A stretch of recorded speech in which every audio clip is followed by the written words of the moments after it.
Hello student.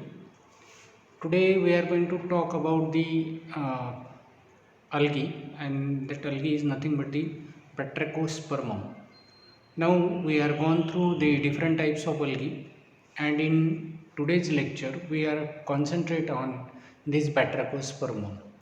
Now as we are going to discuss the different parts or different types of algae. This Batrachospermum is one of the algae which is having a peculiar type of color on the basis of pigment present in that particular cell or cytoplasm. So Batrachospermum is one of the algae which is majoritarily found in a water that we call fresh water, and it grows very well in that particular water. It lives in a transparent, cool and fresh moving stream. Plant deep water, dark violet color and reddish colors are observed in this particular Batrachospermum. The shallow water species on the other hand are olive green in color. The color of pigment is affected by the strength of light. So light is the most important parameter in the coloration of this particular Batrachospermum. The substratum is bound to the thallus by the help of these rhizoids or the special type of holdfast. So rhizoids are present in this particular algae to attach this particular algae in a stream or water stream.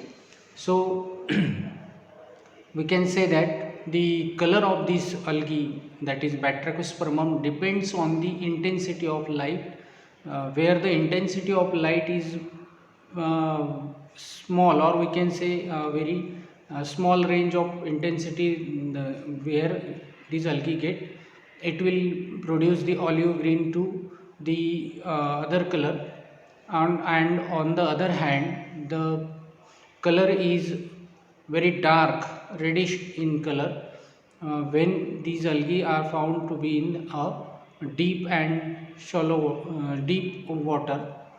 So moving to the next, that is systematic position. The division is Rhodophyta class Florideophyceae, then order Batrachospermum, spermel, sorry, and family Batrachospermaceae. Now this clearly says that this Batrachospermum is having a particular type of character, and according to character it is included in this particular Phaeophycean algae.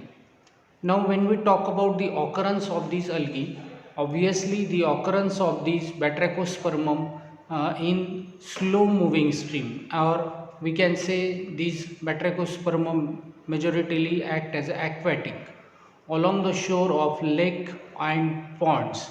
So they are always found to be in a lake and ponds, or aquatic, we can say aquatic nature we can observe in this Batrachospermum. It's more common in well oxygenated water. The species that developed in deep water appear reddish or violet in color.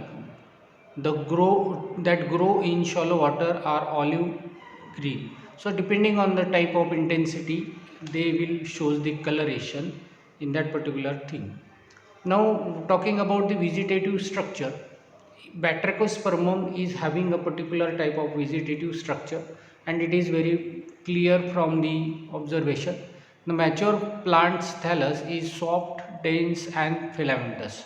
So the uh, filament is found in this particular algae. It has lot of branches and it is gelatinous, having the gelatinous covering on that particular branches. A single row of broad cells makes up central axis. Upon that axis, whorls of branches with a limited growth was observed or evolved. These filament dichotomously arranged branches are filamentous. So again here we can say that there will be a filamentous growth is observed. The main axis has a corticated appearance, and it will looks, when we observe it, it will looks a corticated like structure. It is divided into two parts again, two categories again, nodes and internodes. So the main axis is there. This main axis is divided into nodes and internodes, and the node are the shortest part whereas the internode is the part between two nodes. So nodes and internodes are observed in this particular structure.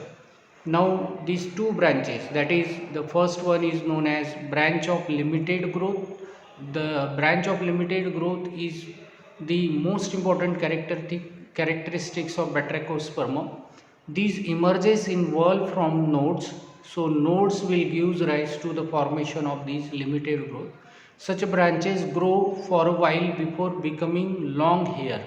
So it will grow, and their cell will arrange in a bead like pattern. So it will looks like a bead like pattern is observed here. A wall branches were the same length. As a result, they form a globose structure known as glomerulus. So the globose structure is observed in this particular branches, or in this Batrachospermum, due to the growth of the limited growth branches, and this will produce a globose structure, and this is known as the glomerulus.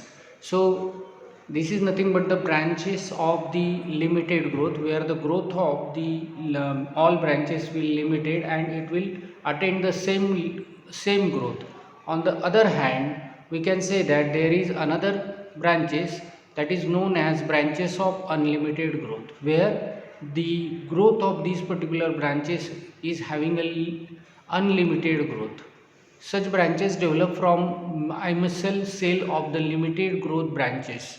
So these are often corticated and divided into nodes and internodes again. So main axis will give rise to this cell, these type of branches. From their nodes, branches of minimum growth emerges. So these unlimited growth will grow very vigorously, and on this limited growth, branches of unlimited growth, the branches of unlimited growth will emerges. Their cell becomes longer in comparison to limited growth. So here we stop with this growth pattern of the Batrachospermum.